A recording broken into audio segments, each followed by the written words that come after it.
Hello, and welcome to the Triple Takeover Toycast, a fortnightly podcast dedicated to the Transformers as well as other toy lines from the past. Episode 32 is about to get 50 shades of grey and teal as we alternate between hot pink and red windscreens and keep on trucking our way into the blackest corner of the Transformers universe. As always, I'm joined by writer, photographer, and soon to be bankrupt from Diaclone purchases. It's M.A.S.K, aka TFsquareone. I can't wait. No, it's just been too good so far already. Next, we have writer, photographer, YouTuber, and the scourge of his local post depot.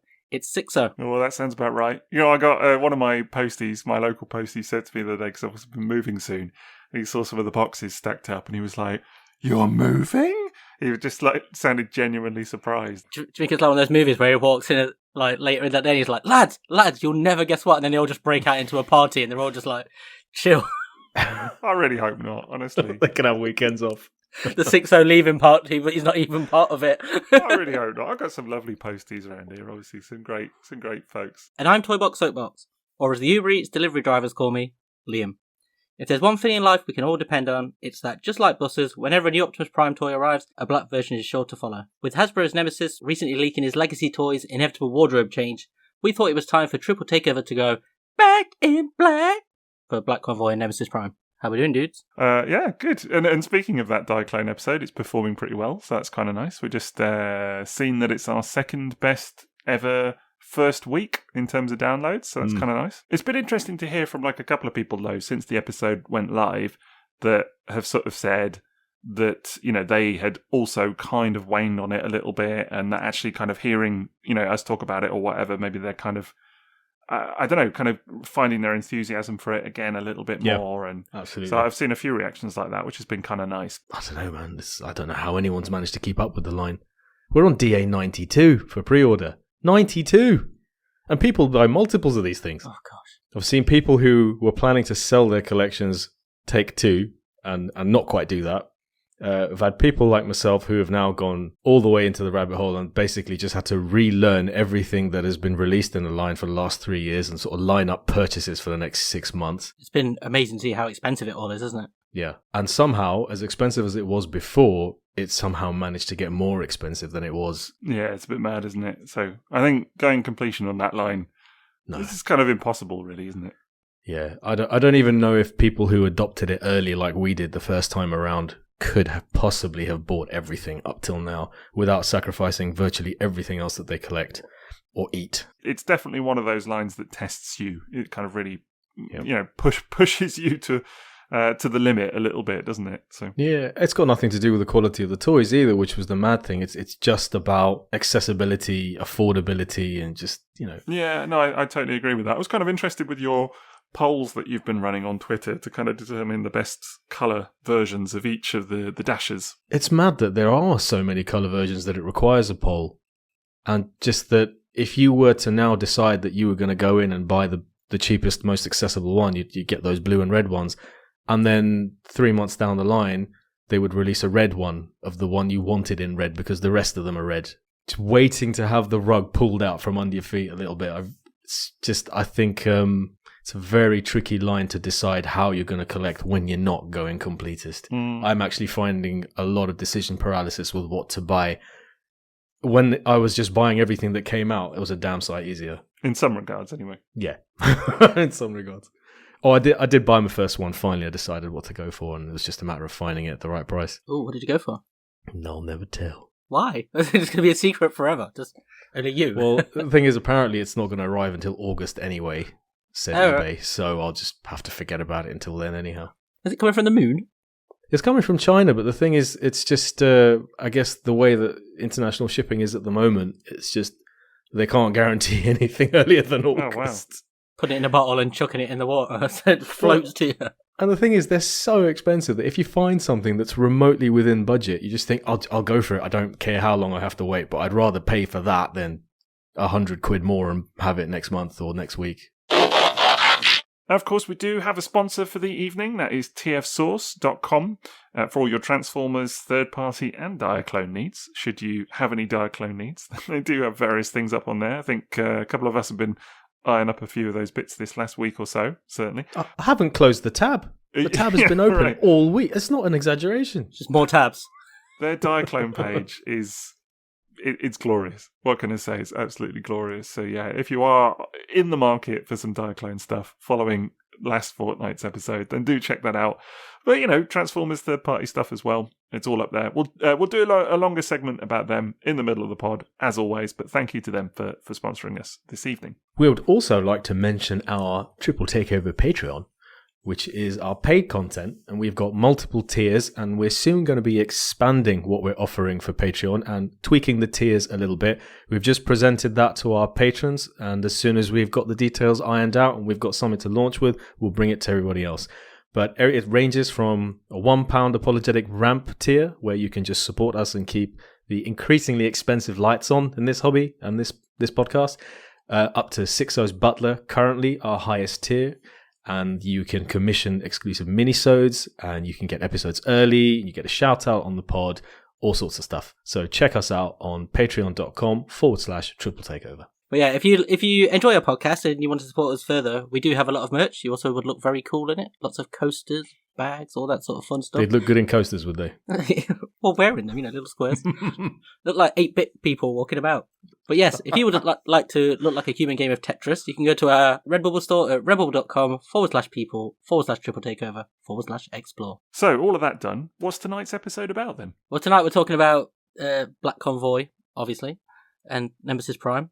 And it really started, didn't it, from the reveal of the Legacy version of Nemesis Prime, Black Convoy. Right, yeah. New toy. Also, a little bit because we had a request for a minisode for Black Convoy and Nemesis Prime and Scourge, and as we were preparing for that minisode, we realised it was never going to fit into a minisode.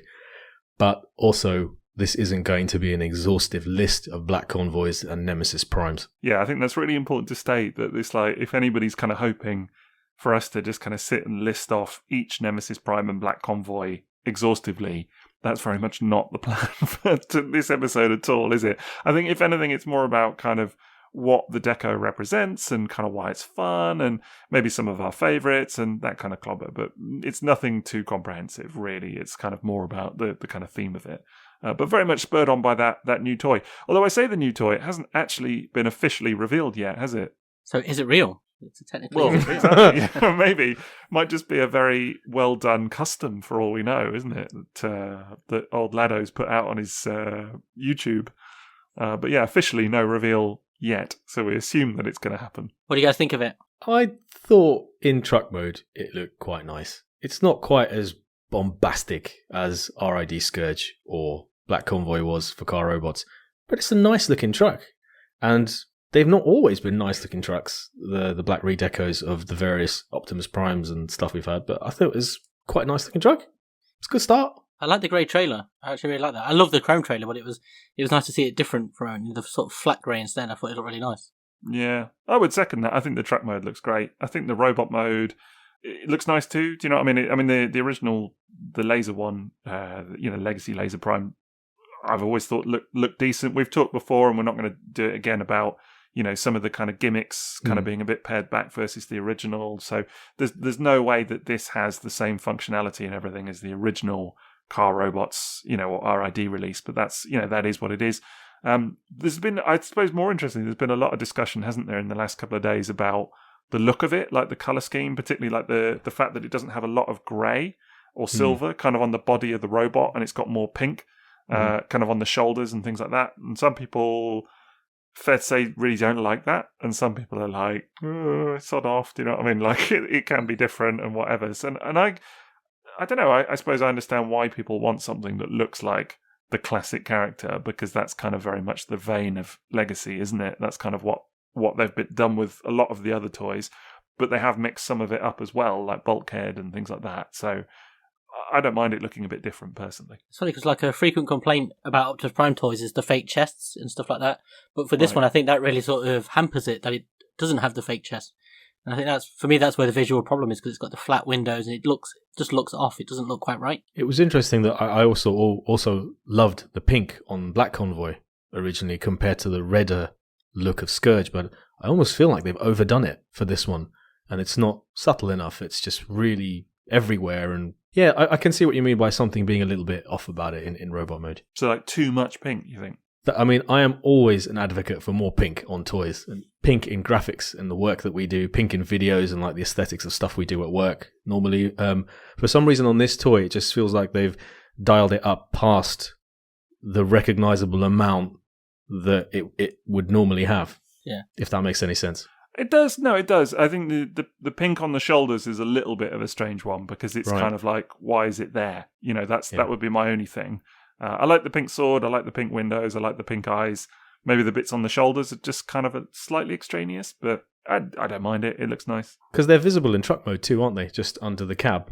I guess they must be, yeah. Maybe it's because of the kind of clear plastic for the lights, I guess. And then they've just kind of carried it through, kind of under the wheel arches. I assume it's all one mould, isn't it? Just reminds me of those Vauxhall Novas with the neon lights underneath that the Chavs used to drive. Just kind of has that vibe in it. Did you have one of those? No. I was never a Chav, Liam. I don't know, do I? You seem to have in-depth knowledge there. You don't know if I was a Chav or not. What? That's a damning indictment, isn't it? I'm just saying, it could have happened, but you don't know. How? I mean, I don't want to presume. How'd you figure? I mean, I wouldn't want to presume anything. Do you know what I You mean? could have been a Chav, I don't know. No judgment, you know? This is Really? The speed you pulled that can from your mouth there was No. Oh dear. Yeah, well, who knows? I mean, in around Muswell Hill area, maybe. Don't know. Yeah, really closely associated with Chavdom, that area. Oh dear, oh dear. Anyway, I think for me, the thing actually that I can kind of sympathise, maybe more than the pink, with people is the kind of lack of silver, because there is, I suppose, when you think of Scourge particularly versus like your typical Nemesis Primes and all of that, the one thing that kind of separates a Scourge, if you will, from a Nemesis Prime is that there's a lot more kind of grey, isn't there, or silver. It just kind of, it's a slightly different colour scheme to kind of separate it a touch, whereas Black Convoys now, anyway, or a lot of Nemesis Primes particularly, tend to just be very predominantly black. And I have seen a couple of people say that this looks more like a kind of a Nemesis Prime as opposed to a Scourge. And I don't know if there is a major distinction. I suppose there isn't, but I can sort of see what people are getting at with that a little bit. Doesn't have the Decepticon logos either, which is funny, isn't it? It's actually gone for the upside down G2 logo. Yeah, which I like. Yeah. I think that's a cool nod. It's very specific. It does feel like it's Scourge, but it's called Black Convoy as well, isn't it? It is, which is actually a bit of a landmark. I think, anyway, that I'm right in saying that that's the first Black Convoy released by Hasbro. If I'm wrong on that, you know, I mean, that's after a fair bit of looking anyway and double checking to make sure that's true. But, you know, if anybody does know of one that trumps that, has come before that, then feel free to at us and let us know.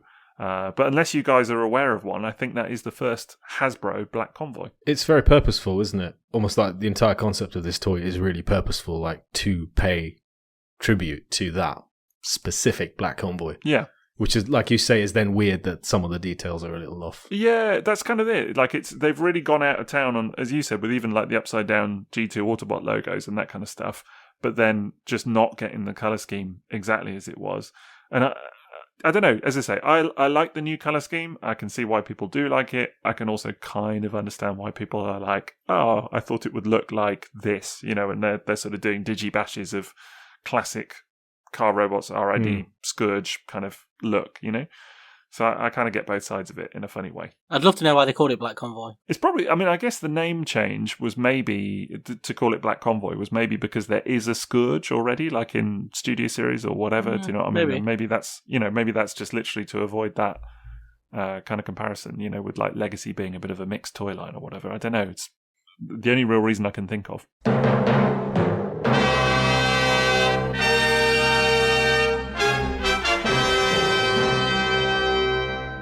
We often get black repaints of toys now. It seems to be pretty par for the cause, doesn't it? Optimus Prime, but a lot of characters get it. So, what do we think about black repaints in general? Because I'm not a fan. It's just not something that's ever really appealed to me. Yeah, I can't say there were many occasions where a toy came out and I've actively looked at it and said, I'm really looking forward to a black repaint of that.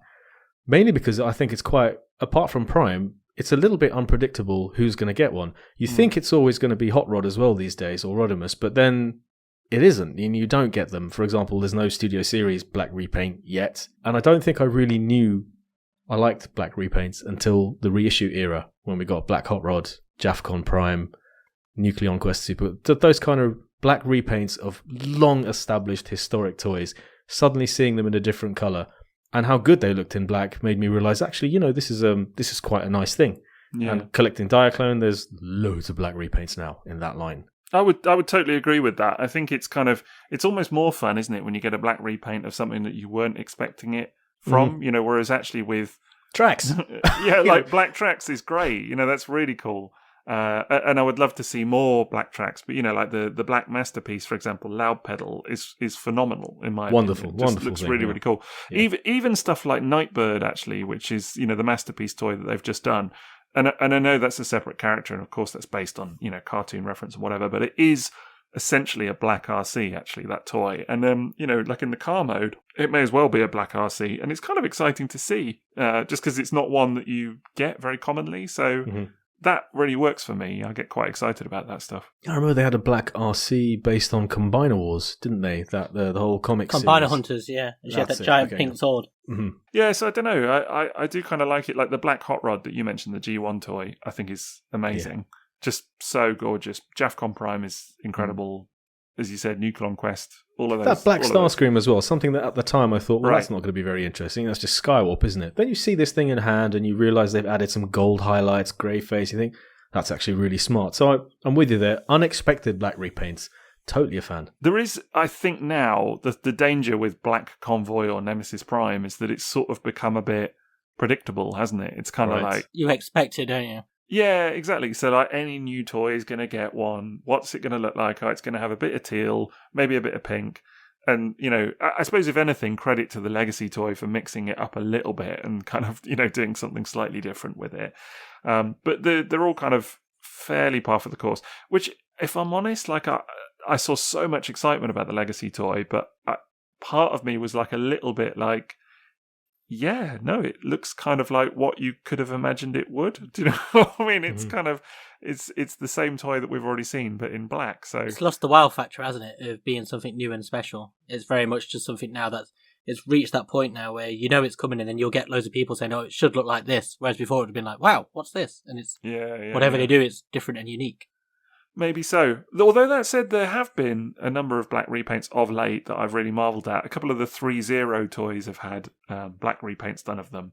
Particularly, they did a black repaint of their Bumblebee movie Optimus Prime and their Siege one as well. And both of those I thought looked stunning. I mean, enough that I was actually like really umdenard on both of them at the time and didn't do it. But now I kind of look at them, particularly the Bumblebee one, and I'm just like, I totally should have gone in on that because it just looks so good. They're almost always pretty, though, aren't they? They're almost always great-looking toys. I have found myself buying those repaints of virtually every line I've ever collected, which has got a Prime in. I will end up with the black repaint, whether it's animated or something else. I'll always get them. Titan's Return, too. But I find I hold on to the ones, or I hold in high regard the ones which mean something, like Scourge, Black Convoy from RID. That is so important, a character and toy. That yes, it's a black repaint of Laser Prime. But just there's something about the way that toy looks that it is a marked improvement over the original. I don't think all black repaints of Prime end up looking like improvements over the original, but that one is a major one that does look like a big improvement, I think. It's so much different to the other ones, though, isn't it? Like, it's so much different to the Prime, whereas a lot of the black repaints now, the Nemesis ones, they're pretty much just the Optimus Prime in black with red windows, and it's just a palette swap, isn't it? Rather than, whereas there's a lot of grey, teal and stuff like that. It's way more striking. Yeah. The chrome and stuff, it's way more striking. Do you think it depends on the mould too? For example, some of them don't really shine in black, but I remember seeing MP10B in person for the first time. Yeah. And that just blew me away how good that looked. I couldn't understand why it looked so good and so much better than MP10. I really adored that thing, and I just absolutely had to have it after seeing it. It's so shiny. It's one that I've earmarked as like a landmark Black Convoy release.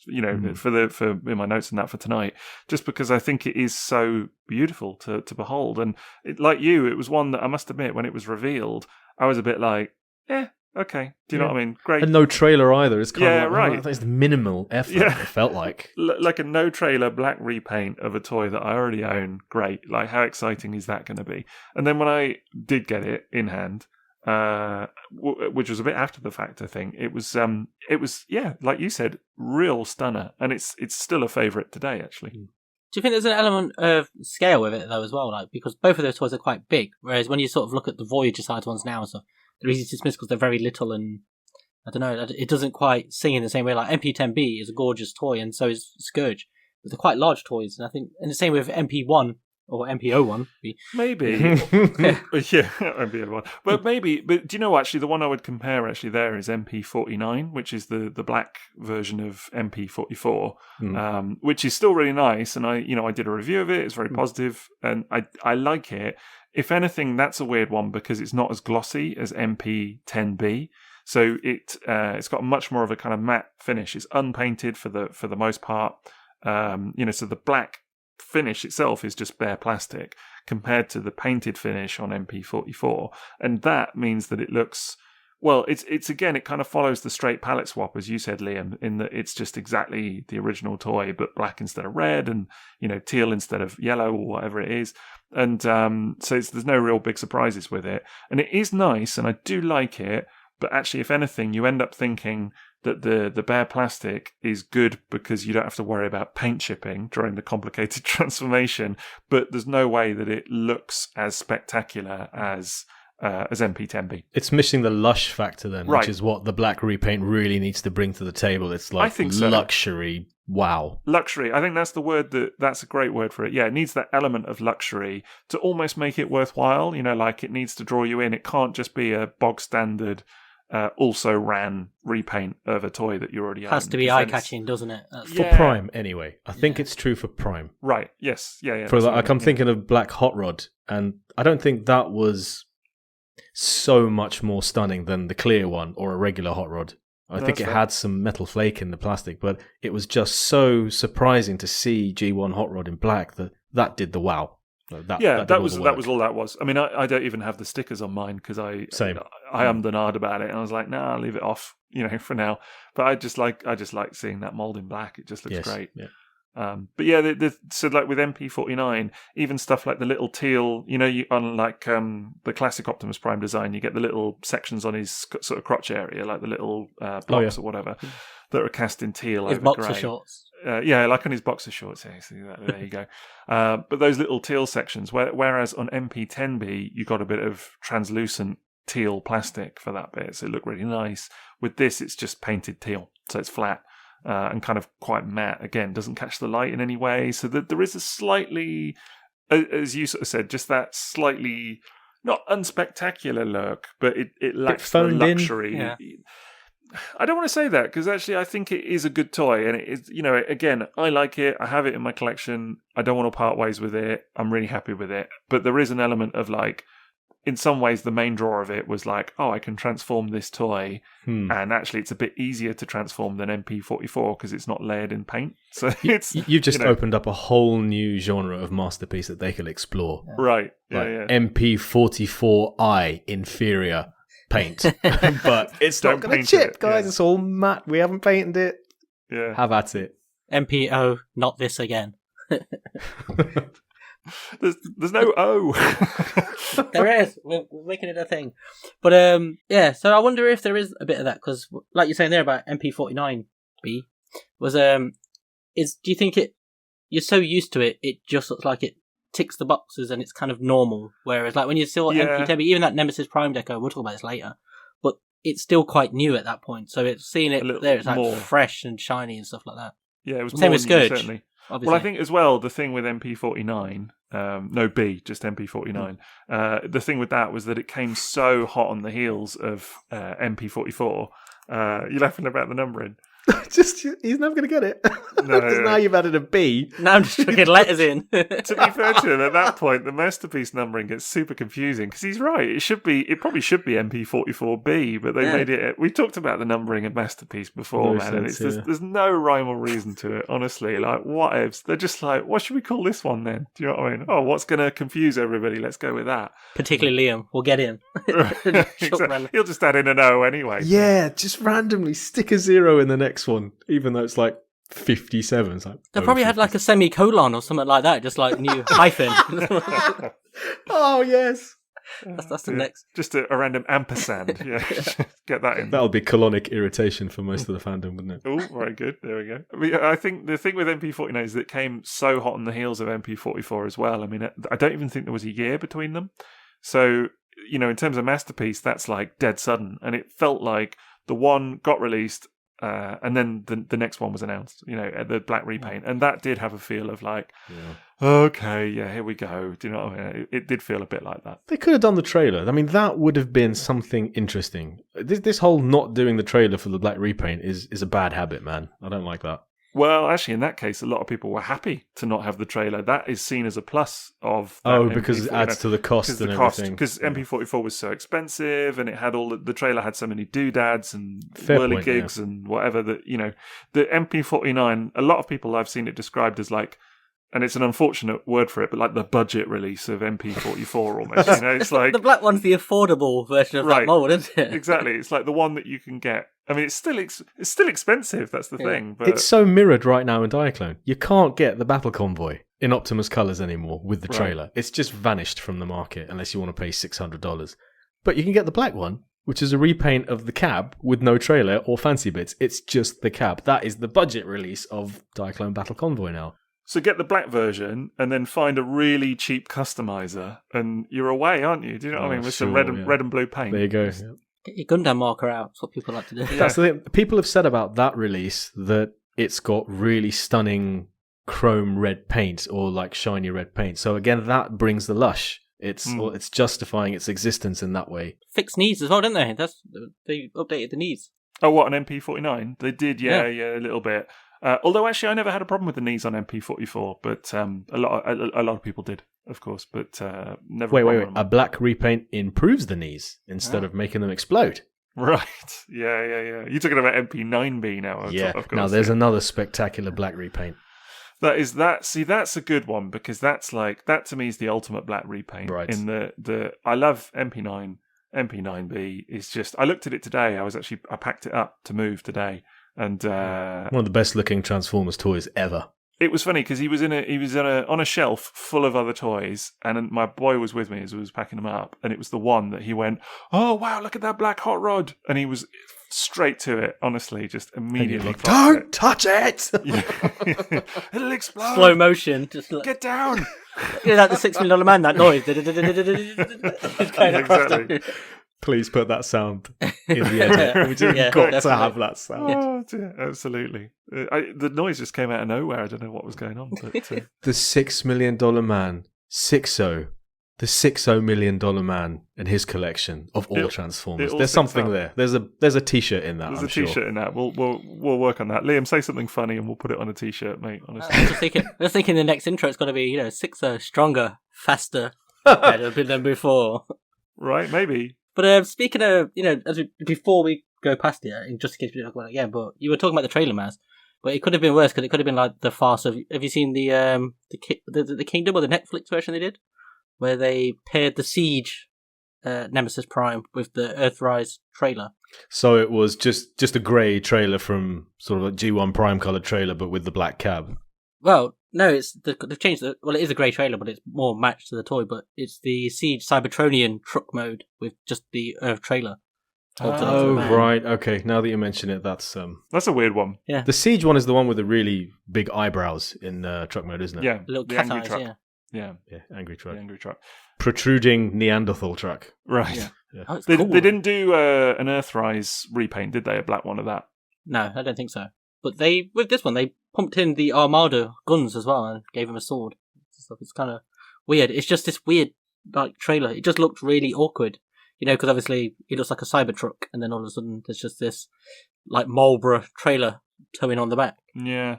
It's a weird choice to give him the trailer when the original didn't have it. That's like that's the opposite of where you don't even see him in the Prime's. show with it. That's the weird Right, thing. It's like, they've exactly. got these two separate molds and put them together. Yeah, that is an odd one. Yeah. I must admit, that was one that I looked at when it came out. And I already mentioned that I really like the look of the 3-0 one. And I thought actually he looked really cool in the show, but there was something about the main release of that toy. I was kind of like, I don't know. Just it had Did it not come with a rough accessory for Galvatron? That would have been great. Right. I was just thinking about that again today, that Kingdom episode. The brushed gold rough, yeah. Wait till we do Earthrise and Siege. I don't think Maz will take it, mate, honestly. Rage quits after one episode. But anyway, look, my verdict on it is I like black repaints, but I do think they need to bring the lush to the table. They need to bring the wow factor, not just as a box tick. That's not cool. For Primes, anyway. And the only one I've ever gone out my way to get was the RID 2015 Optimus, when they did it, the Scourge Black Convoy version, into the Takara one. I think it's the Transformers Adventure, I think that was it. It's the only one I've got my way to get because that just looked beautiful. That looked really nice. Yeah. But, I mean, on paper, it was mega simple repaint. I guess it just really worked on that mold.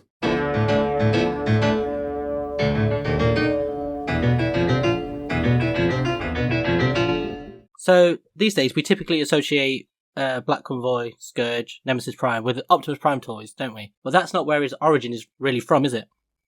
No. Well, actually, the if you're being technical, the first ever Black Convoy was actually Black Lio Convoy in 1998. So it was Beast War's second, and I have had a discussion with at least one person that said that they don't count that as an example of a black convoy because it has the word Lio in the title. But I think you've got to count it because it's where in my opinion anyway, it's where the deco originates from. It's the first example of an existing toy done, a convoy toy done in black colours and whatever else. But it's a really interesting one too. It's a lovely toy. So it's literally the original Black Lio Convoy toy done in this sort of separate colour scheme, and it did appear in the cartoon as well. Although the major difference with that one, it is worth just kind of highlighting this, is that it's kind of unique. It basically he appears for one episode, and he's a straight up copy of Lio Convoy, and in the cartoon he's literally called Copy Convoy as well. But actually they do make copies of all the other Maximals as well, so there's the whole squad gets copied in black style, so it's kind of quite cool. And then he, spoiler alert, just ends up there's like a machine that is copying them that is then destroyed, and then they all disappear. It's one of those where the magic disappears and they all go. Sounds like a wheeljack device, doesn't it? Right, yeah. Sounds like Master Force. We're all going now. Bye. Right, yes, bye. So yeah, it's a funny old one, but it's a really cool episode, actually. It's really great, and he looks fantastic in the animation. What was kind of weird is that the lion looks very different. So I'm trying to remember now without looking at reference pictures, but in the cartoon it's like a grey face with a black mane, whereas it's colour swapped on the toy, so you get black face with a grey mane on the toy, for example. But there's no it's Black Convoy or Black Lio Convoy in the strictest sense, in that it's all black and grey. There's very little other colour on that toy really at all. Like there's there's actually a little bit of teal on it. There is some it's very Dead Universe Optimus, isn't it, as well? That's interesting that it's got some teal on it. Yeah. Sort of right from the beginning, the first time an Optimus of any description or convoy of any description was repainted black, the teal was there from the beginning, however minor. It's minor. It's very minor. You're talking, so it has teal claws in the lion mode. The eyes on the lion are teal, and the eyes on the robot mode are teal, and then it's got a couple of little accents. That's quite significant. The eyes themselves being teal it's a statement. It is. It's a cool statement. No, actually, I'm trying to think now. Am I getting that wrong? The eyes on the robot mode. I think they are teal on the robot mode. Fairly certain. And then a couple of little accents just on his crotch area as well. So it's minimal, but it's a really cool looking deco. No, I've just checked. The eyes are teal on the robot mode as well. I suddenly had a moment of like, are they or not? But and other than that, it's all grey and black, and there's a little bit of like silver because he's got his little Maximal symbol on the chest. But it's a nice looking toy, and they did a Robot Masters version of it as well, but that didn't come later till 2006. So, but yeah, very, very cool toy, and I think you have to count it. So that's kind of where the template comes from as well. And it's not like we had to wait a long time for the next one, because it's like then they sort of start coming in subsequent years in various iterations of Optimus Prime or Convoy across various media and different lines of Transformers. They definitely do. I mean, then there was a black big convoy as well, who came the next year. So that was 99, and that was just a straight up repaint of course, Big Convoy, which was the mammoth. But that was really different. So this is interesting because this one actually is black. Again, it kind of follows the template from Lio Convoy in that it's hugely black with a little bit of grey, and like slight accents of one other colour, but the colour in this case is gold. So the whole thing started out with the beasts. Yeah, it was the beasts. It was the animals what done it. So this is like the secret origin of Black Repaint. Yeah, indeed, it all started there. And then of course it's 2000. So then you've got Car Robots, which is so this would have been the first Optimus Prime toy to get the black treatment. Right. Yeah. So that was the first quote unquote black convoy without any other, Big or Lio or whatever in the name. And it's the first, it's the first Scourge, let's say, is where Scourge comes from, the RID. No Nemesis Prime at this point. That's not a thing yet. But that was 2000. And they did a couple of toys of that. So they did the Spy Changer as well and the Destructicon version as well, which was really cool. That was the first one I had of those toys. That's fantastic. That was the first time I had that mold. And that's lovely, that toy. Yeah. It's understandable that they would appear more in that line because it was an established character in the show. It was a really significant show character. And it's nice because it's from a time that there wasn't this established precedent for what a black version of Prime should look like. So like we mentioned, they could chuck in a bunch of pink and then a lot of chrome. And they just decided to make that toy look as good as it could look without being anchored to any sort of rules that this particular character or repaint needs to have. And established him as a separate character. I think that's something you don't really see. You saw it in Siege or Kingdom, or whichever one. But he's still Optimus Prime, but whereas here it's a very different, separate character. And like you say, he's such a recurring character. He's really memorable and it's important.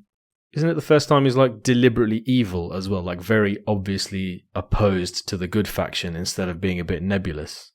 Yeah, particularly in Beast Wars 2nd, I wouldn't say he was out and out evil. It was almost like he had just bad traits, It wasn't, but he wasn't like a Decepticon or anything like that. He wanted to lead the Maximals, didn't he? Yeah. He wanted. He wasn't a real boy. It's a bit like that. He kind of wanted to be better than Lio Convoy was essentially the thing. So it was more of a competition with Lio Convoy as opposed to being out and out evil as such. But coming back to actually Scourge, one interesting thing there that is worth mentioning is that actually it's only just occurred to me this, but I'm pretty sure I'm right in saying that the Spy Changer would have presumably been the first original mold of that character. Because they're typically repaints, of course, and the original Car Robots version, RID version from 2000 is a repaint. All of the previous ones before that are repaints, but the Spy Changer, that was the first use of that mold. It was created specifically. So. Yeah. It was 2002, but it was created specifically for that line.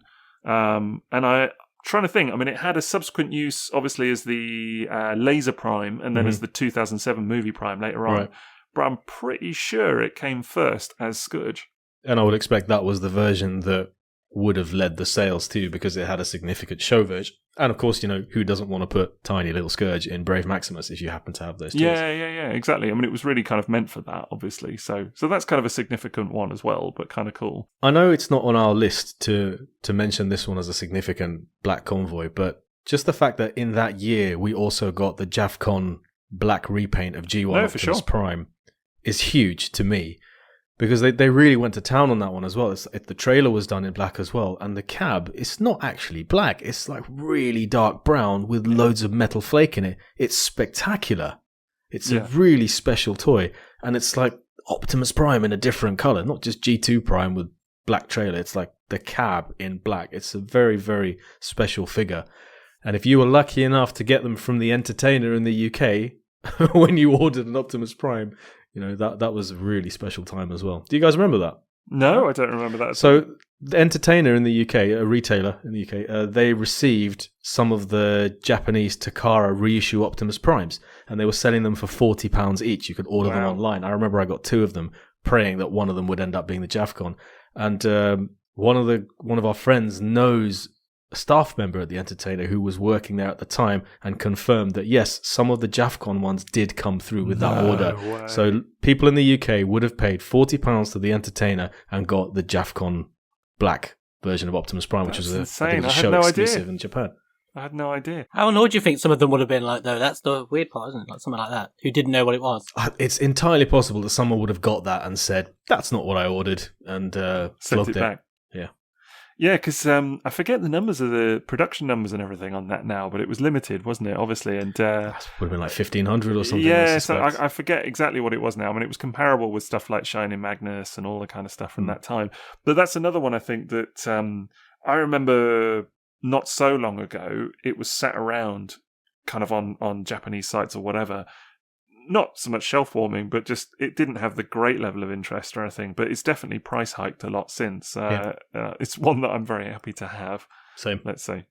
And you're right, it is stunning. I must admit, when I got it, I just thought, okay, it's going to be like a black Optimus Prime, and it doesn't really, description doesn't do it justice. No, because we have a bootleg black Optimus Prime. Mm. But this is entirely different. It's you look at it under some lights, and it's really, really nice and unique. I think it's also nice to have, in a funny way, that box ticked as well, isn't it? To have the classic original Convoy mold in black. Like all of this talk of black convoys and everything, if we didn't have that, in a funny way, it would feel sort of a bit incomplete. Yeah. And I like that it's from around the time when this started to be a thing and not just something that we've had now. But it's been around since the beginning of this movement of repainting Prime into black. If it happened now, it would look completely different, wouldn't it? It would have teal. It would have the kind of classic look. It's funny that it doesn't, though, isn't it? Like, we see the reissue of the G1 Optimus Prime all the time, but you never see the black version, it seems quite odd. Yeah. They could easily do a Nemesis Prime out of G1 Prime as a reissue or something. It would be an obvious they don't take every other opportunity. Right. That's what I mean. Like, you see it for every new mold, every single one is almost guaranteed, isn't it? But the G1 toy, no matter how many times they reissue it, they never seem to, which just seems structure is quite odd. I'd actually be up for it, man, honestly, because particularly as Jafcon is an Autobot, obviously, first and foremost, so it's got an Autobot symbol on it. If you choose to put it on, it looks really different. It doesn't look like a Nemesis or Prime Black Convoy at all, really. There's nothing menacing about it, actually. No, there's not. Even it looks like a good guy. Even the black on it is not as black. Right. It's kind of like a slightly lighter color almost. But it's lovely in hand. But yeah, I'd be up for them doing a Nemesis G1. What badges does he have? Does he have Decepticon badges, or is it Autobot badges? Autobot. Yeah, so like Nucleon Quest as well, isn't it? Stuff like those guys. Yeah. I mean, and that wasn't from too long afterwards either. I guess they were really establishing this as a brand right back at the beginning. Because I think it's 2001 that we'd had the God Jinrai reissue, and then bam, you get Super Jinrai in black, and it's Nucleon Quest. Super Convoy, it's Convoy, it's not Jinrai. Yeah. And it's yet another recognizable Optimus Prime, leader, convoy, whatever you want to call it, toy in black. And it's like, no, we are committing to repainting Primes in black. The funny thing about those two with their Autobot symbols, and it's come up in conversation before, but then is actually to think of MP1B, which of course also, it also has the Autobot logo, and it's the three black Primes that always kind of create conversation whenever you see them in a photo lineup. I think I did post a picture once of all three of them with a load of other black convoys and things, and they're always the ones that people are like, hang on a minute, why are those three got Autobot logos on them? I can imagine. It always creates question mark. But the weird thing then about MP1B is that you would think it would have come at the same time, because it was like 2001, all of that. You would think that maybe it came kind of 2003-ish, kind of just after MP01 for you, Liam. Just after that was a thing. I have to translate exactly. Not correct. Accurate. But it didn't Alternative come till facts. Right, exactly. Liam facts. It didn't come till 2009 for MP1B. So it was like a full 8 years after Nucleon Quest. It's really late, isn't it? It's a weird one. I wonder why they didn't feel the need to do that ahead of Magnus. It's a funny one, because it would only have been like 3 years after we'd had 2 years after Nucleon Quest. Yeah, exactly. That's what I mean. Is that it's like they had Jafcon 2000, Nucleon Quest 2001, then you've got MP1 coming out 2003, kind of era, it would have been an obvious one, surely, but obviously not. You had to, wait 6 years. I wonder if that's because they wanted to establish Masterpiece as a very central to the characters sort of thing, and that would have just been way too early in the line to start introducing unfamiliar repaints or new characters, because then we're like really stuck to like Prime, Magnus, Starscream. We were really getting core stuff. Maybe it just didn't suit the taste of the line at the time. It's very different now. Yeah, absolutely. I mean, nowadays a black repaint is a given, isn't it? But I think it shows that at the time how little of a thing it was. I mean, we'd had a couple by that point, but certainly around the 2003 mark, we'll come on to Armada and stuff. But it was sort of becoming a thing, I suppose, at that point. I don't think it was essential for anyone at the time. Well, I think of how many people were buying G1 and reissues, but just looked at JAFCON and thought, nah. Yeah. And really, the only Black Convoy was Scourge. It was just that. So it definitely was not a template thing at all by that point. It was, what's the word? Not forgettable or ignorable, but it wasn't essential. It wasn't part of the landscape. It was just an oddity, I think. Yeah. I don't think anyone would have blinked or said, why haven't we gotten a black repaint of MP1? I'd be surprised if there was any sort of significant movement of people who were clamoring for it during 2003 or even 2004. Yeah. So do you think there's an element of the character then being important? The sort of having it being a character, because there's confusion. We've got Nemesis Prime, Scourge, and Optimus. So do you think that a lot of people maybe see, like we're talking about the JAFCON one going into 10? Do you think a lot of people see that and go, that's a repaint rather than being a separate character, and so they dismiss it? Because I mean, that's what I do a lot of time with the black ones, where it's like, I already have the normal one, I'm quite happy with it. I don't know of any Transformers toy that doesn't benefit from having a character behind it. Yeah. Or just look at what we said last week about Diaclone. Why do so many people bow out? Because they can't associate it with characters or fiction or identity. It's just a toy. Yeah, coming back to Legacy, I've definitely seen people in the last week being keen to say, I like this because, it's Scourge, and it's not. It's although it's called Black Convoy, it's to them it's Scourge, and that's who they kind of associate it with. And I think something about that kind of helps people with it a little bit. I don't know, because in theory it's not that different to the Siege repaint, really, is it? It's just another black repaint of an Optimus Prime mold, but something about it being representative of Scourge, and it has the little symbols and all of that, the upside down symbols. It kind of feels a bit different for people. That's what people want, isn't it? They want those characters. And I just wondered if that's what it was with MP1B. Like, they were like, Ultra Magnus is a character. Yeah. That's what we can tell. I think you're right. Versus it being, that different. Like, it's just a repaint. It's different. I think you're absolutely right. I think that's exactly probably what it was at the time. Because they didn't do it with Megatron, did they? Until they did the gold one quite a while later. So they didn't just deco that in anything else. No, and we still haven't had MP36 in black. Yeah. It's just, that's not as established a thing, which is weird because Black Megatron was a thing before Transformers. Yeah. And it's funny how it's just not caught on in the same way. I mean, we had Black Coro Q Megatron. It's a lot more sporadic, whereas for Prime, it's become like a brand. I think the only one I can think of was with the Combiner Wars. Do you remember that? When they did the giant Megatron, there was the knockoff version that was in black. That was going around everywhere, sort of had black and purple. See, Black Megatron should be a thing, I think, because it's so cool as well. Like, it looks great. At animated Shadow Blade Megatron. Yeah, that's it's mega. The Stealth Bomber Megatron, So do you remember nice. when they did that? Yeah, true. It definitely should be more of a thing. It feels like it suits him more.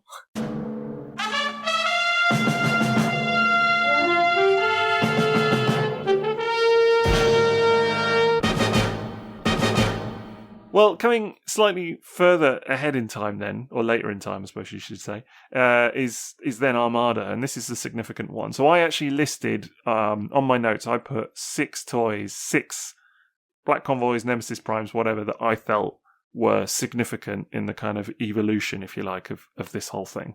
And we've listed 2 of them already, which was Black Lion Convoy and Car Robots. And I think Armada is the 3rd one, purely for the name, because I believe, anyway, and again, feel free to at me if I'm wrong, but I believe it's the first Nemesis Prime in 2003. So that's kind of significant by itself. And that's a Hasbro creation, right?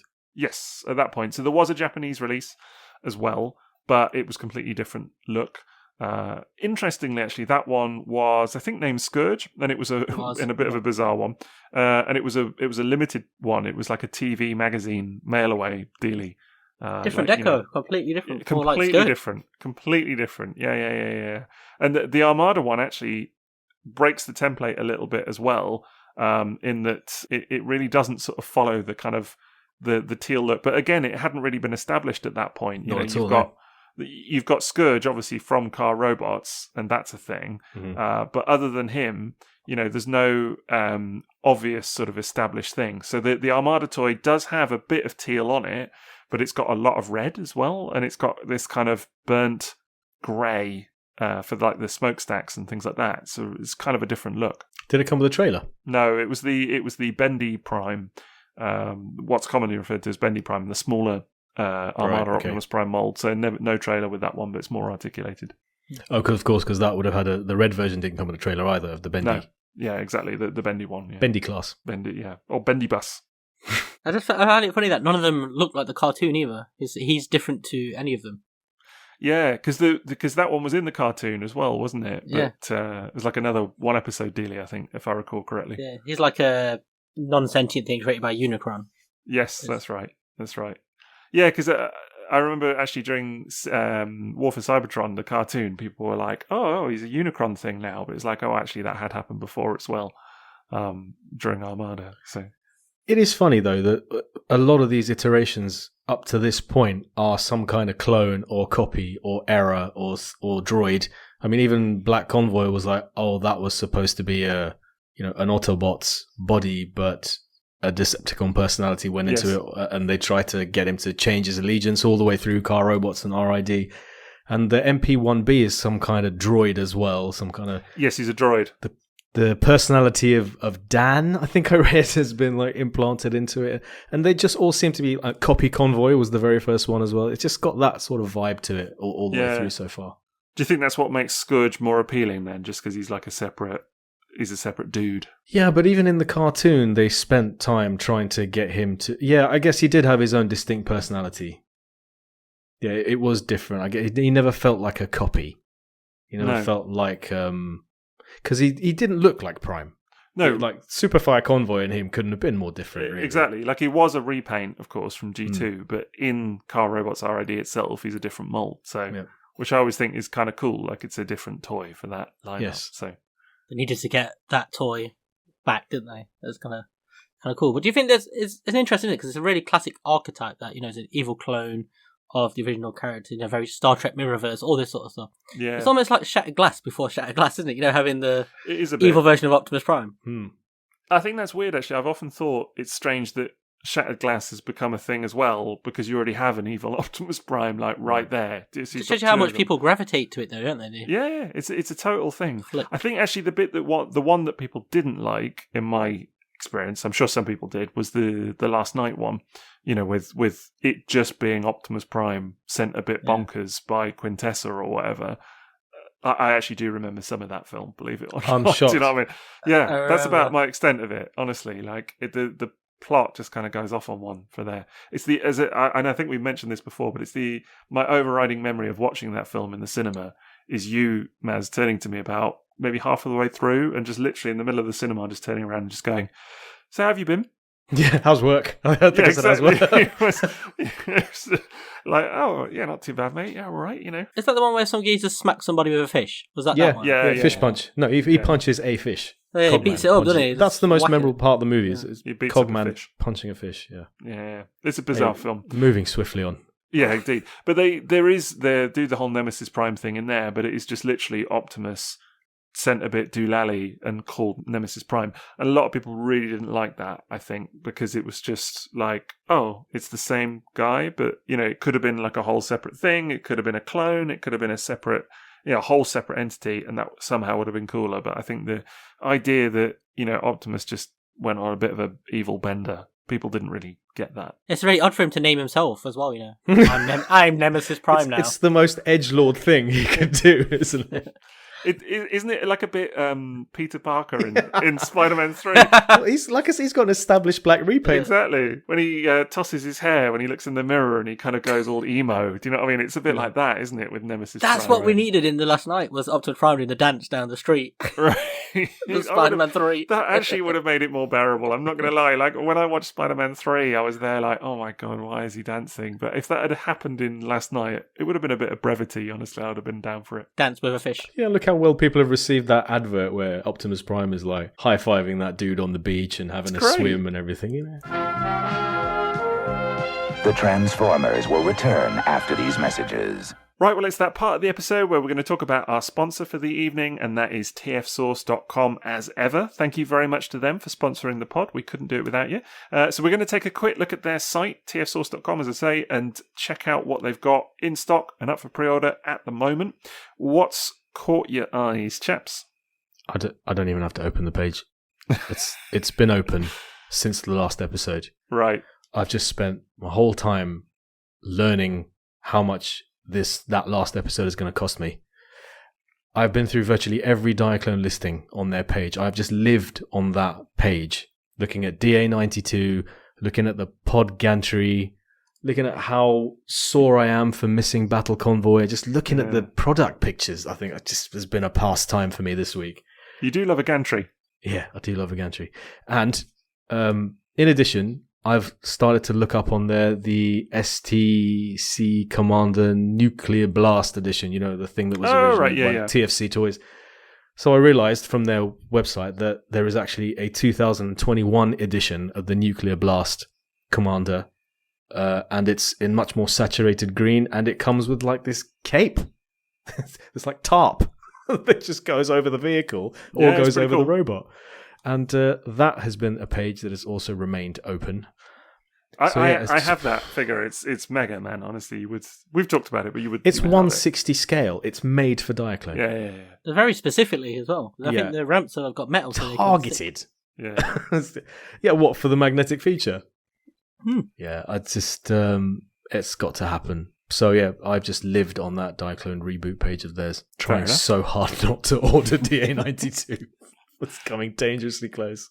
That's the thing. If you don't get it at pre-order, you're going to be sorry. And it's like harking back to 2013 with Masterpiece. Like, if you don't pre-order, you're going to miss out, and then you're going to be paying hugely inflated aftermarket prices. So you're just looking at it now, thinking that's like $320 today. It's going to be $550 6 months later. It do be like that. What about you, Liam? What's caught your eye? I'm actually looking at something called the XL-15 Spaceship Chogokin. Chogokin, ooh. Doesn't sound like a Transformer. No, this. Have you seen that Buzz Lightyear movie that's coming out? Oh, yeah. Right, yeah. So they've been showing off these little spaceship craft. I don't know if you've seen them, like the little jet fighters and stuff. Mm-hmm. And they look incredible. They just look really cool. And there's a really high-end one of those. Oh, I see it. Yeah. That's really nice. And I think what's been discovered is largely these things are all of a certain size where they're also compatible with Diaclone, like the Disney versions and stuff. Shut up. As I say, nobody needs to know that. Nobody needs to know that. I've discovered a wonderful trick that if you want to enable M.A.S. on a toy, you just tell him it's compatible with Diaclone. What did you do that with today? It was Superlink Omega Supreme, wasn't it? Yeah, it was Energon Omega Supreme, honestly. And I had to admit I was lying, but maybe it would work. I don't know. Honestly, it was your when you came back when I pointed out that Optimal Optimus from Beast Wars works with Diaclone, and you were like, "That's it. I need that toy now." Add it to the list. Piloted mech monkey, absolutely. Right, exactly. I mean, it would work wonderfully it would kind of fit some of the kind of bonkers Diaclone stuff going on, wouldn't it? Transformers wise, it's definitely the lead foot as well. That was. Right. The old Wreckers, Legacy Wreckers stuff. That does look really good. I love that lead foot. I'm still looking at MP crosscut as well. Jeez. Yeah. Right. Yeah, of course. And Shuki, which can't be too far away. Expensive times.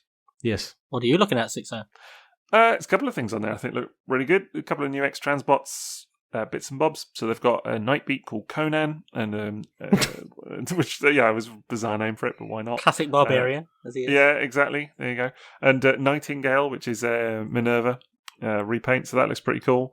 So I've kind of got one of those. There's MP56 Trailbreaker just come up for pre-order. That's a no-brainer for me, man. That just looks spectacular. I think I've been through I lost count of how many third-party Trailbreakers there's been, and I pointed this out in an article the other day, but you've got to spare a thought for old fans' toys that have been trying to get theirs off the ground since 2016, I think, or something. I had a couple of those Trailbreakers, and the one thing I knew by the end of that was that I didn't need any more Masterpiece scale Trailbreakers. Right, Just, yeah. No, this one looks pretty good, though. This one looks pretty hot, so I'm totally into it, honestly.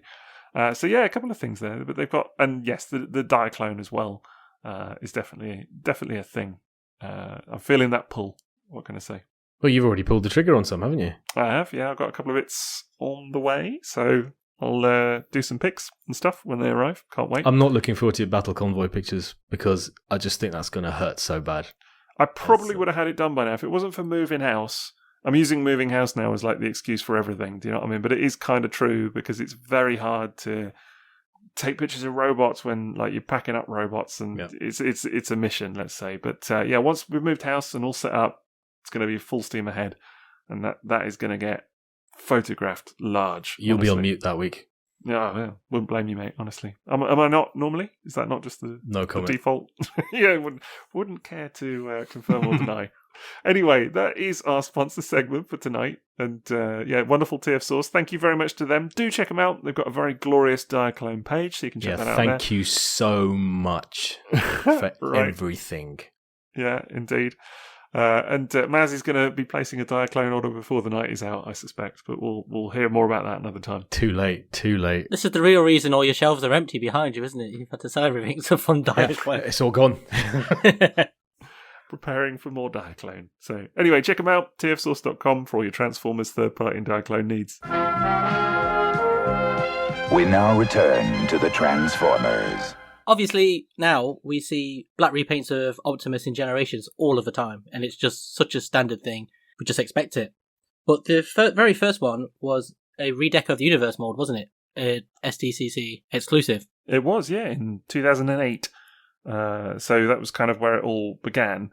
And I think in my mind anyway, I don't own it, but I think that is kind of a significant release because it's the one where, on a kind of mainline mold anyway, where the kind of the classic deco starts to become a bit more established. So of course we've already seen, you've had 2000, car robots and all of that, and 2001 RID. That's kind of where the deco sort of becomes like a thing, if you will, after Black Convoy anyway.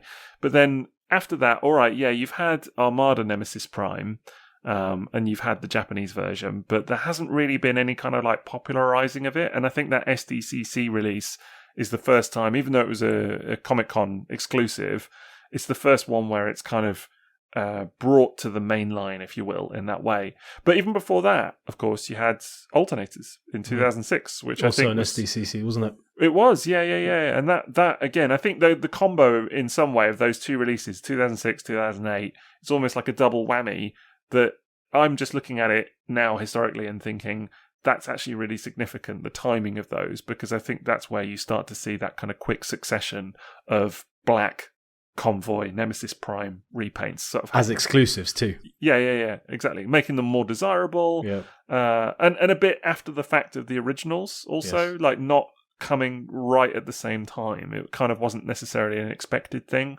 but it was exciting at that point. And I think the Alternators is really significant because it's the first example of the deco from kind of car robots kind of being carried over and sort of made classic, I suppose. It's kind of, it's really hard to kind of put into words, but there's just something about the Alternators toy that it's like it weaponizes everything that becomes synonymous with the look of that repaint of the character, if you like. It's got the teal, it's got the kind of red cues and things like that, but it's kind of takes the look from car robots and turns it more into what we now think of as a Nemesis Prime archetype, if you will. It's funny because if something deviates from that archetype, I bet people would comment on it and almost point out that, hey, this doesn't match up to what Nemesis Prime looks like. It's become that much of its own thing now.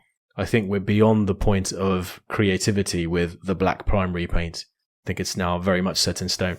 Totally agree with you. I mean, look at the the conversation that the Legacy version is even causing at the moment, because it's mixed things up again a little bit, and that is causing some conversation.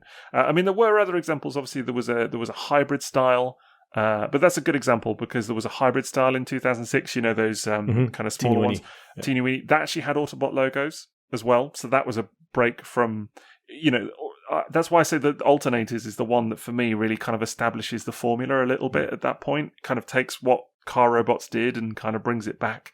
Really kind this would be a great moment to shout out to your best tweets of the month with that hybrid style, because I can't remember who did the tweet that said back when Hasbro and Takara couldn't figure out how to make Optimus Prime look like a truck. That was an amazing tweet. Spoiler alert, but it's on the list, I can tell you. It's yeah. Or was that on last month's? I think it was on previous months. Was it on last month's? Yeah. Right, yeah. If it wasn't, it would have been this month, because it had me gagging with laughter, honestly. It's so true, though.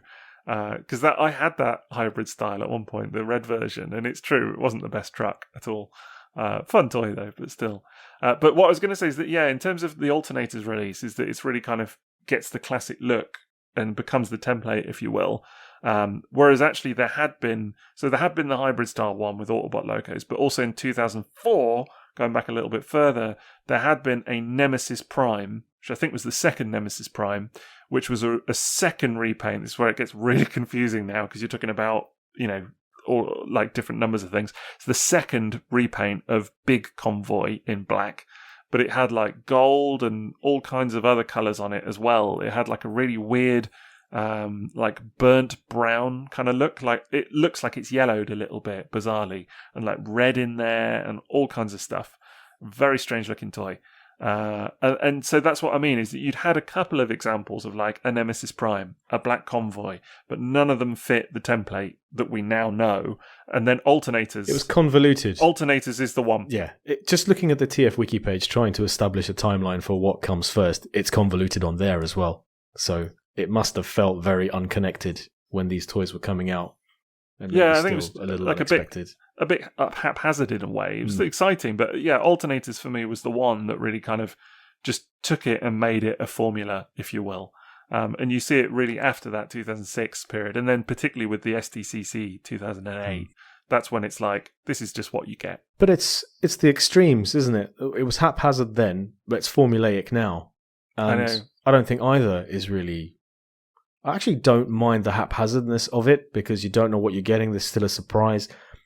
Formulaic is almost the wrong direction to go with this, It's a fine line. Yeah, and especially if they're not going to be spectacular. If they're just going to literally be different paint, different colours in the same spots every time. So that as soon as you get the Optimus Prime in a line, you can have a Digibash up a couple of hours later, which 100% accurately demonstrates what the Nemesis Prime version of it is going to look like. It's a bit of magic being spoiled, I guess. Yeah. Again, maybe that's another tick. Maybe that's another feather in the cap of old Legacy Black Convoy. Do you know what I mean? That it did kind of do something a little different with the old pink and things. So stops it being routine, doesn't it? Yeah.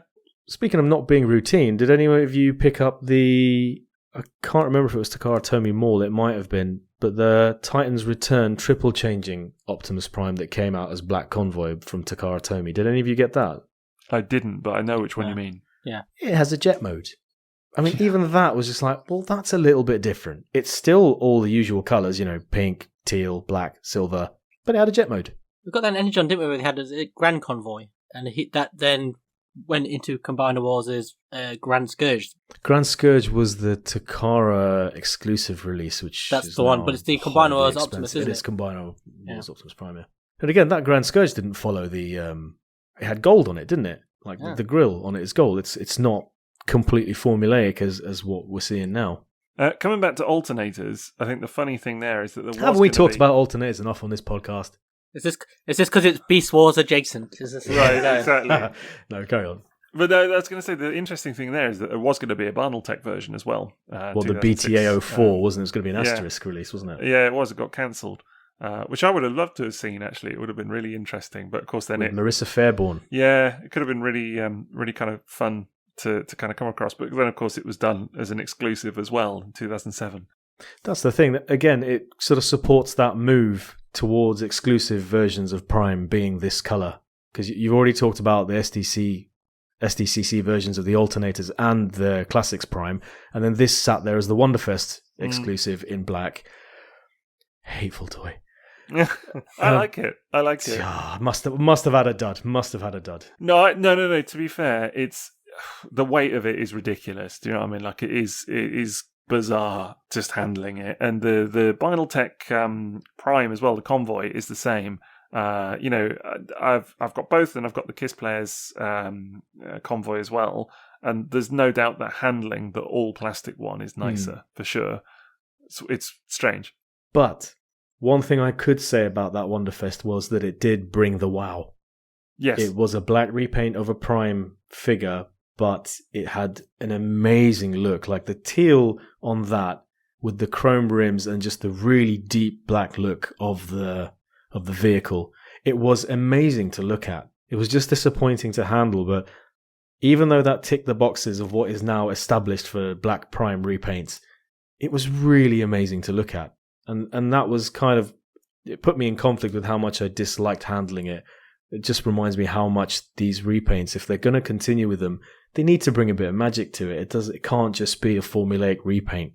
Yeah, I agree. I think that's definitely one that it's good to look at, isn't it? Not so much to handle. But I think you're right, because the teal is actually surprisingly sparse on that as well. Like it's really nicely applied, like around the sort of edges of the face and things like that. And very crisply applied, and it just works as an accent to really kind of brighten up the overall black look. But again, it's a very shiny toy, really nicely painted, and I think that helps it. I think a lot of these look good when they've got that kind of gloss finish to them, instead of makes them pop, doesn't it? I think that's what it is. It really stands out. Whereas sometimes black, when it's like matte, can look really flat and sort of uninteresting. I really think that needs to be the focus and of a black Prime repaint. I think it needs to stop being evil Prime, and it needs to be incredible looking Prime, in a different color that just like MP10B was, like Wonderfest Convoy was, like JAFCON Convoy was. All of these are stunning toys to look at, and they just bring something else to the table than the original release. Do you know what? Coming back to your point from a second ago, Maz, I'm kind of actually really agreeing, the more we're talking about this, that I know we said it was maybe a bit haphazard, but that kind of scattergun approach of like, what's this one going to look like? Let's mix it up. And almost making the best choice for each mold. If they are going to do a black repaint every time, mix it up a bit. Doesn't have to always be the same kind of pattern. Do you know what I mean? It doesn't even have to follow the exact sort of paint markers or whatever from Optimus. It can just be a completely different look. Throw in the occasional bit of red, throw in the occasional bit of blue even, or whatever. Because actually there's one thing that I always think about going all the way back to Black Liu Convoy, is that, yes, the teal is there, but actually the little bits on his sort of crotch area, his hips or whatever, it is teal, but it's kind of, those little bits especially have almost got a slight tinge of blue. And it's just like another little extra colour that is kind of cool. But, I suppose that's what I'm thinking now, is that it's quite nice when they mix it up a bit each time and just make it a bit different. One of the worst things that can happen to stuff like this is that you see it and it becomes, that looks exactly what I expected it to look like. Yeah. Because there's no wow factor. And that, like, the fervour that was there for black repaints of Optimus Prime for years, like the SEC Universe one, it was like really people were like, wow, I want it, I need it. But now it's become so routine and so expected. You see it and you go, it just looks like whatever. I need to see something else that's different. It's lost that power. And like you say there, it's like Sixo was saying, it should be designed around what is the best use of it on this mold. How, rather than it just looking like accurate or something like that. It undersells the toy, I think, like that when they do it. Or the deco even. Definitely. I mean, there are a couple that I would love to check out. I mean, I think I've ticked off all my really significant ones now.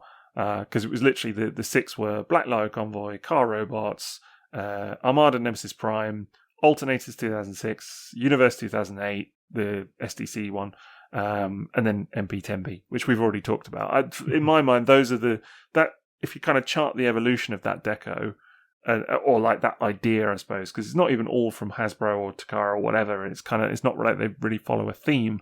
But I think those toys for me are the ones that kind of brought us to this point now of like what we continuously get or kind of think of as Black Convoy and Nemesis Prime. Typically, anyway, there are still some outliers. I've got one more to mention that I think should be on the significant list. Okay. Because I think it takes the concept completely to the extreme. To the point where the toy is unobtainable. Ooh. Can you guess what I'm going to say?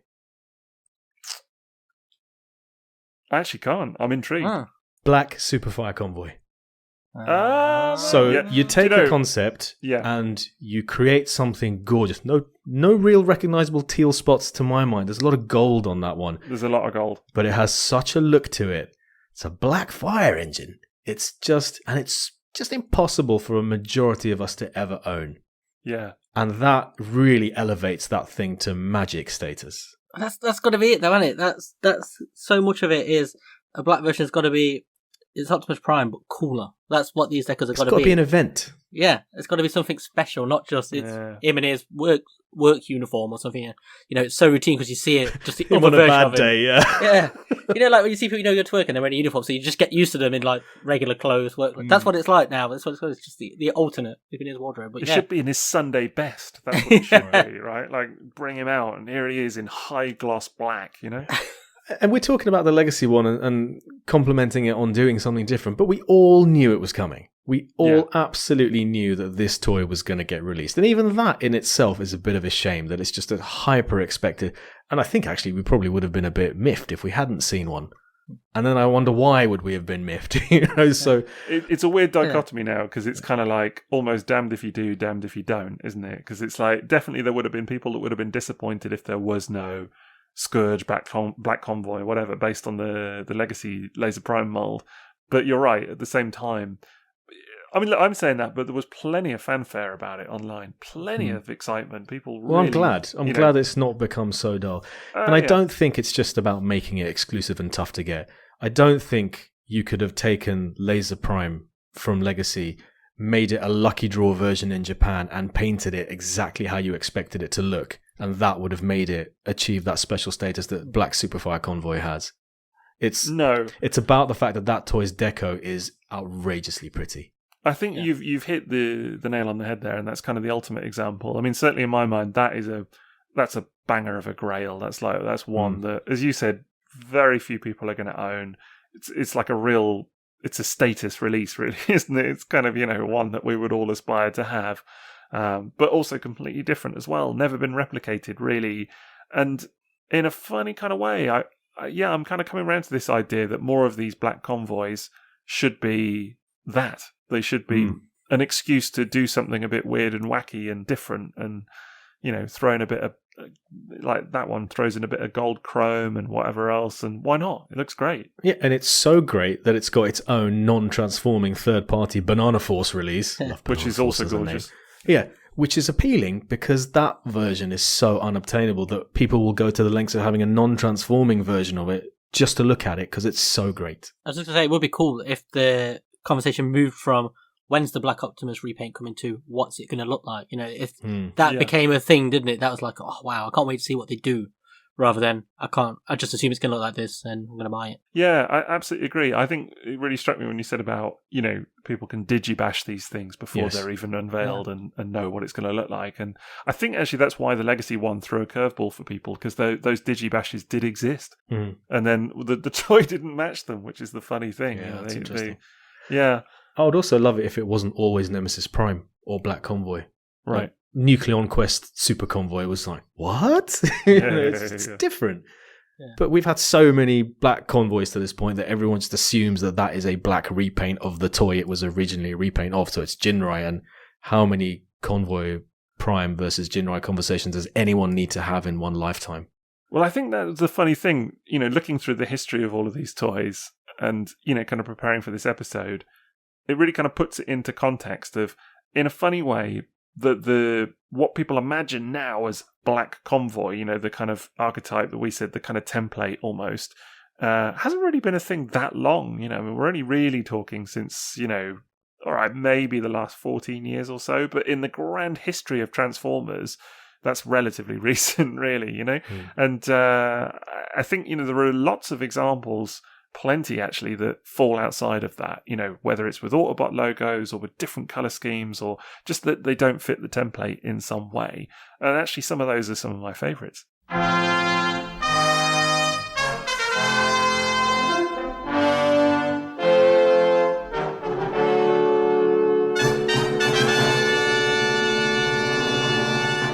Well, we've covered a lot of ground now talking about Black Convoys, Nemesis Primes, all of these things, and we haven't included every version. We spoke about a lot of them, but there are so many more.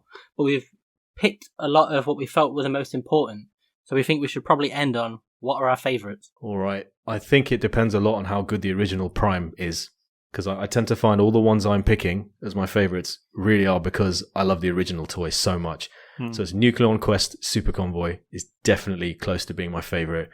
I don't own it, but Black Superfire Convoy is one of the best black pre-paints of anything I've ever seen. And to be fair, I thought it was even before I'd ever owned Superfire Convoy, so I think it's going to be one of those two. And shout out to JAFCON because it's brown and sparkly and it looks like Black Convoy, but so much more there than meets the eye, and it's very special to be able to do that. Yeah, I think for me, you know, Nucleon Quest Super Convoy, I don't know, it's not even a black convoy, that's the thing, in anything but deco, really, in that it's like a black Optimus Prime, but it's just so gorgeous. I love the blue eyes on it. You know, I just think it does so many things That's right. a great point. It has blue eyes. It's not just got eyes. Standard red eyes, it's just blue eyes, And it does, you know, it breaks the mold in that regard. I mean, it's not even trying to follow the mold, is it? It's just a completely unique thing. But I love it. Honestly, it's a brilliant toy anyway. It's surprising. That's the thing. Like, it was a total surprise to me how much I love that toy in hand. Just the same as Fireguts, really. Like, I would honestly struggle to pick a favourite of those two. Yeah. I think in terms of pure sort of template, if you like, Black Convoys, Nemesis Primes, maybe MP10B, honestly, just because it's a really good one. Just because it's like it's weaponized. It's like it's sort of distilled essence of like what makes those toys great. Yeah. And it is one that, dare I say, shows up the original of the mold in a way, you know? And I don't know of many Black Primes that do it that well. Yeah. It's a real showstopper. Mine's going to be the obvious choice of Scourge, because I just think it's just so much going for it. It's so special. God, I didn't mention that. It's such a good one. Yeah. I was really impressed. Like, that's another one that's way better looking than the original. Yeah. And I know we spoke about it loads, but it's just, there's something so special about it. It's not just that it's like the first real Optimus Prime version like this. It's just everything about that toy. It's the first way I got that toy, because I never had the G2 version. And I can't remember if I even knew it existed. And just so, when I would have saw it, I most probably saw it as its own toy and like, wow, just more, why does it look like Optimus Prime? Not the other way around of, oh, it's a black version. Why is it that? And everything about it, man, just the way it is done, those colours, the way they combine, and the way he appears on screen, and the way those colours pop there as well. I remember for ages, gravity. Every time you see like a GIF or a picture of it, it's one of those rare toys where you would like to reach through the screen and be able to just pull it out because it's so chunky and square. But that, and a little shout out for the 2015 adventure, one I spoke about earlier, because I think that's lovely as well with that futuristic design. No, fair point. I was just trying not to mention Scourge in a funny way, or 2001, 2000 Scourge. You can't not. That's the problem, isn't it? That's the thing. We haven't actually spoke about him a whole bunch tonight, but it's definitely up there, man. It's such a great release and such a it's a landmark Transformers toy anyway. Yeah. Another showstopper. It just demonstrates that when they get Black Prime or Black Convoy right, it's among the best looking toys ever released in Transformers, because it shouldn't ever be tired. It shouldn't ever be groan, we got another one of these. It should be like those versions where it's just like, wow, I'm so turn your head. This should turn your head as soon as you see it. It's one of those you see on the shelf and you don't just walk past it and go, oh, it's that guy, or it's this version, it's Optimus Prime Black. It's when you stop and go, whoa, that's something special. And that RID Scourge in the Hasbro packet is one of the most show-stopping toys of recent times. But it's just, it does everything a Black Convoy should. It's one, it breaks my heart that I sold. Like, it's one, I keep thinking about it, and if I could go back in time, I have the G2 version, which is great. That version, if I could go back in time, that's the toy I'd pick up most. If only there were internet sites where these things were sold regularly and multiple versions available at affordable prices. And if only there were other collectors who were willing to let go of them in exchange for money or potential favours at conventions. You can look forward to the episode in 2 years' time where I go, hey, got one. Yeah.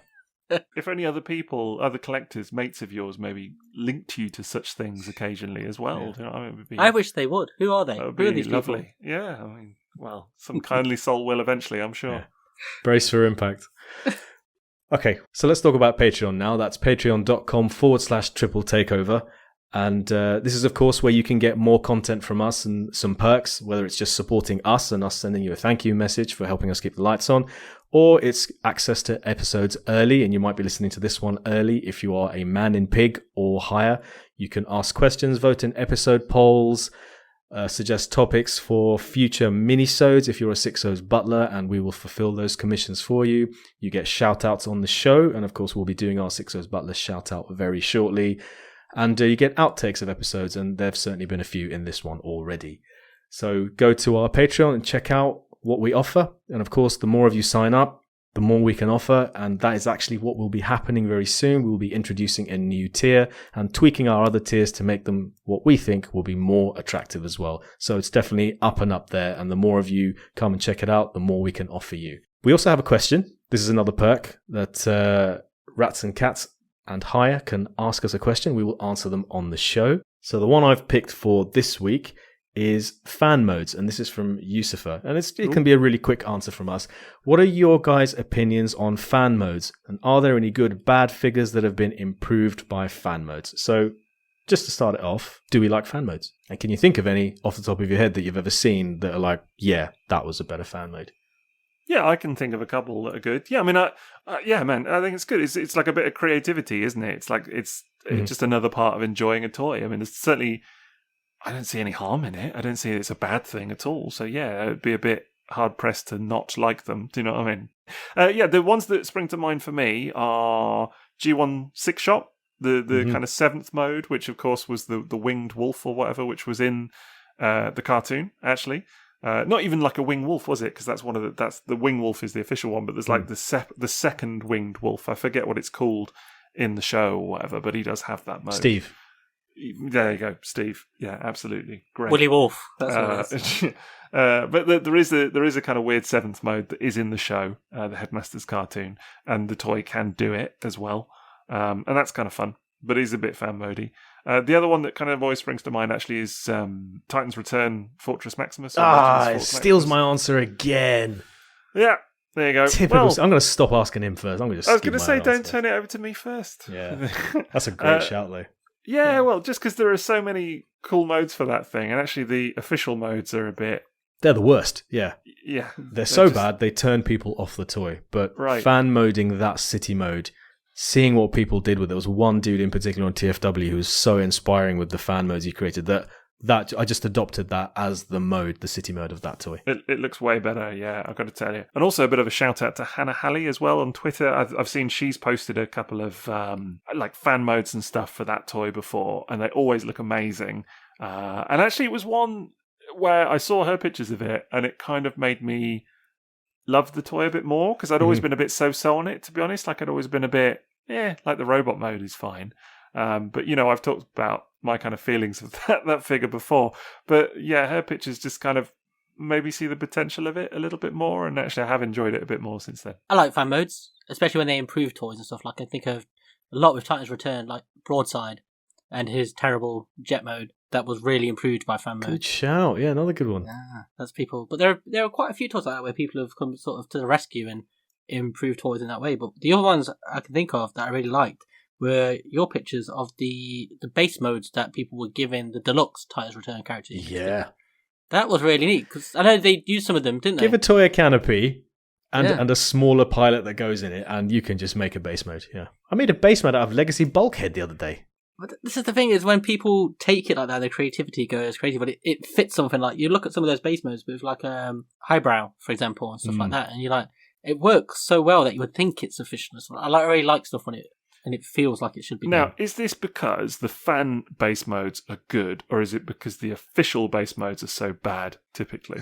They don't have base modes. Yeah, We're talking yeah, about that's what I'm deluxe saying. headmasters like sure, Weird but Wolf and like Eyebrow. I'm talking about like their general generally. standard of base he's mode. back It's a on bit of that. both. It's a bit of both. Yeah, I'll leave Especially the old base Fort mode. Max. Yeah. Base mode critique a little bit there. Do you know what I mean? But no, joking aside, some good efforts on the fan He's side. not all about the base, as Sixo. I'm not. No, I'm not totally addicted to base. Sadly. Amazing.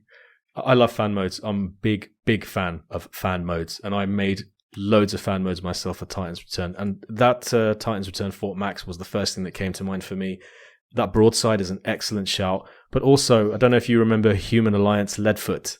There was a fan mode made for that where the wheel sits much more, let's say, flatteringly, and it looks more like the Dark of the Moon movie version of Leadfoot, and you have to like do some stuff with the chest, move things a bit around. The official mode for Human Alliance Leadfoot wasn't great, the robot mode, but the fan mode for it made it look so much better, and I adopted that immediately for it. No modding required, it was just slightly different transformation than what was advertised in the instructions. Big fan. So thank you to Yusufa for that question. Those were our feelings on fan modes. We're all, big fans of fan modes.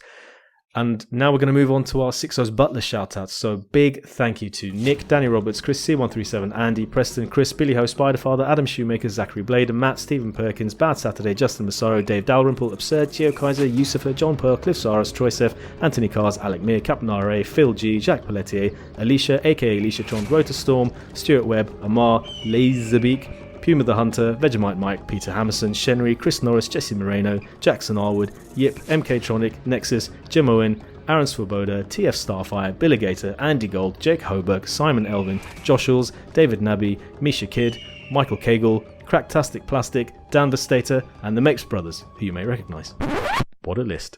What a list. Wow, that was never ending. I thought that was going to go on for some time. Yep, and we do have more since last time, so thanks so much to those of you who have signed up. And like we did last time, just wanted to give also a quick shout out to Dean Watts, Mike S, Jonathan Force Logic Howard, and Brian Fox for being historic butlers who spent a lot of time supporting us at this tier, and we look forward to having you back at some point in the future. Amazing stuff. Thank you to everybody on that list. Honestly, it really does make such a difference. And we should also say a big thank you to our sponsor for the evening, so that is tfsource.com, to check them out for all your Transformers and third-party needs. And as ever, they've got lots of lovely Diaclone in stock, at least until M.A.S.K gets shopping, so get in there quick before he does. Just rename it diaclonesource.com at this point. Yeah. Maybe they should. I'll mention it. And again, if you'd like to look stylish and wear some of our Triple Takeover branded merchandise or buy our lovely coaster sets, you can go to redbubble.com/people/Triple Takeover/explore. And if you've enjoyed listening to us waffle on for so long enough that you need a little bit more, you can come and find us all over social media. You can find us on @Triple Takeover on Facebook and @Triple_Takeover on Instagram and Twitter. How about yourselves, guys? I am @TFsquareone on Facebook, Twitter, and Instagram. And I'm @Sixo TF on Twitter, Facebook, Instagram, and YouTube, and Patreon as well. And I'm Toybox Soapbox. Anyway, there's an app. And that's going to bring this episode to a close. Now it's time for us to put on the black and teal, develop an evil moustache, and legally change our first names to Nemesis. Good night.